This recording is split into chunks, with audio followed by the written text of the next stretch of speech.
Hello, I'm Sarah Ansari. I'm Professor of South Asian History here at Royal Holloway.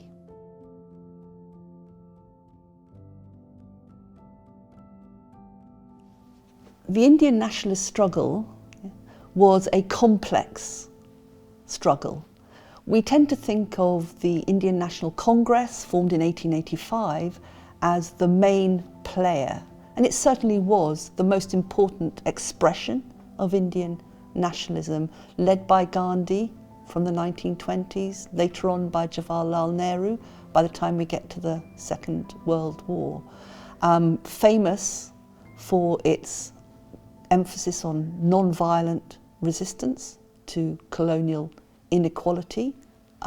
It certainly set the tempo for the Indian nationalist struggle.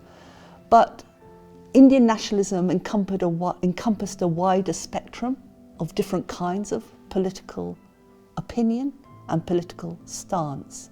So there were nationalists on the extreme left of the political spectrum, others to the right. Under the first category, we might name somebody such as Bhagat Singh, a young Punjabi revolutionary who was eventually executed by the British in 1931 for acts of violence, for acts of terrorism that he perpetuated.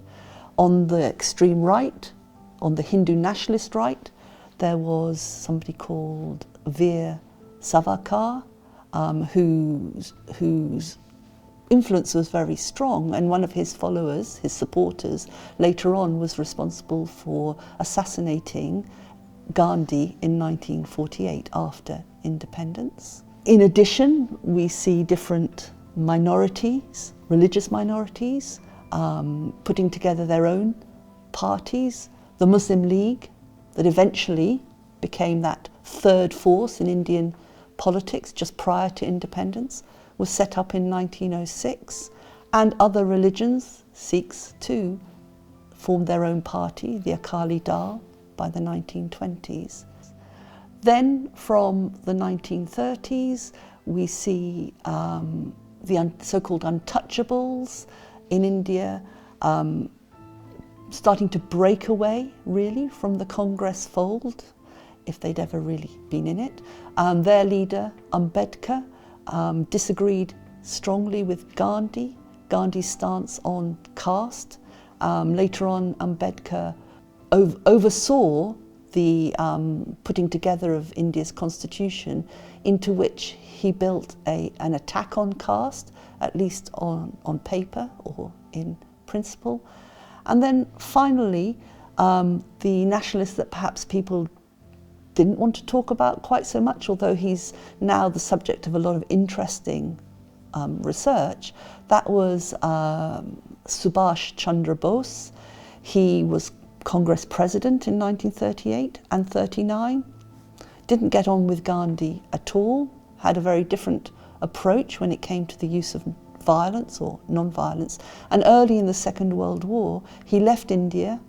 He went first to Nazi Germany and then to Japan in search of allies who would help him literally fight the British. And with Japanese support, he put together the Indian National Army, made up of captured Indian soldiers, and took on the British in Southeast Asia. And at one point it was, there was a lot of concern that the Indian National Army together with the Japanese would invade India from the east. So it's important, I think, for students to appreciate that while the Congress, yes, was the main player and certainly did drive the nationalist movement, Indian nationalism could take different forms. And these Indian nationalists, certainly they shared the same goal. They wanted freedom for their country, but they had different ideas about how to go about achieving this.